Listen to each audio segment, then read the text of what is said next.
William கேம்ப்டனை பத்தின சில முக்கிய விஷயங்களை சீக்கிரமா பார்க்கலாம். சரி, வில்லியம் கேம்ப்டன், அதாவது 1551 இருந்து 1623 வரைக்கும் வாழ்ந்தவர்.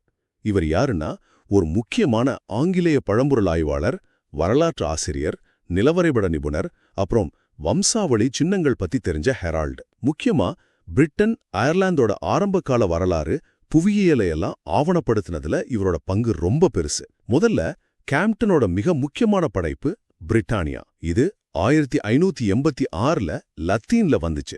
இது என்னன்னா, பிரிட்டன், அயர்லாந்து தீவுகளோட நிலப்பரப்பு, புவியியல், பழங்கால பொருட்கள், வரலாறு இது எல்லாத்தையும் ஒன்னா சேர்த்து செஞ்ச முதல் இட ஆய்வுன்னு சொல்லலாம். ரோமானிய பிரிட்டனை பத்தி ஒரு முழுமையான சித்திரத்தை கொடுத்த முதல் நூல் இதுதான். இதுக்காக கேம்ப்டன் நிறைய இடங்களுக்கு நேர்ல போய் பழைய ஆங்கிலம், வெல்ஷ் மொழிகளையெல்லாம் கத்துக்கிட்டாரு. இந்த புத்தகம் அப்புறமா விரிவாக்கப்பட்டு ஆங்கிலத்திலையும் வந்துச்சு. அடுத்ததா அவரோட இன்னொரு முக்கிய படைப்பு அன்னல்ஸ். இது முதலாம் எலிசபெத் மகாராணியோட ஆட்சி காலத்தை பத்தின முதல் விரிவான வரலாற்று பதிவு. வருஷ வாரியா நடந்த நிகழ்வுகளை இது பட்டியலிட்டுச்சு. ஆனா இங்கே ஒரு முக்கியமான விஷயம் இருக்கு. 2023ல நவீன டெக்னாலஜி வச்சு சில மறைக்கப்பட்ட பகுதிகளை கண்டுபிடிச்சாங்க.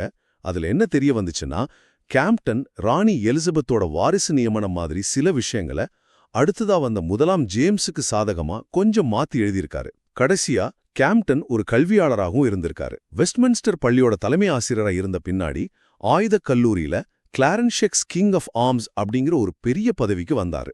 இது அவரோட ஆராய்ச்சிக்கு ரொம்ப உதவியா இருந்துச்சு. ரொம்ப முக்கியமா 1622ல ஆக்ஸ்போர்ட் பல்கலைக்கழகத்துல உலகத்திலேயே முதல் முறையா வரலாற்று பேராசிரியர் பதவி ஒன்ன இவர்தான் நிறுவனாரு. அது இன்னிக்கும் கேம்ப்டன் பண்டைய வரலாற்று பேராசிரியர்னு தொடருது. லண்டன்ல இருக்க கேம்ப்டன் டவுன் பேர் கூட இவரோட நினைவா வந்ததுதான். ஆக வில்லியம் கேம்ப்டன் பிரிட்டனோட கடந்த காலத்தை ஆவணப்படுத்தி வரலாற்று ஆய்வுக்கே ஒரு புதிய தரத்தை உருவாக்கின ஒரு முன்னோடி அறிஞர்னு சொல்லலாம்.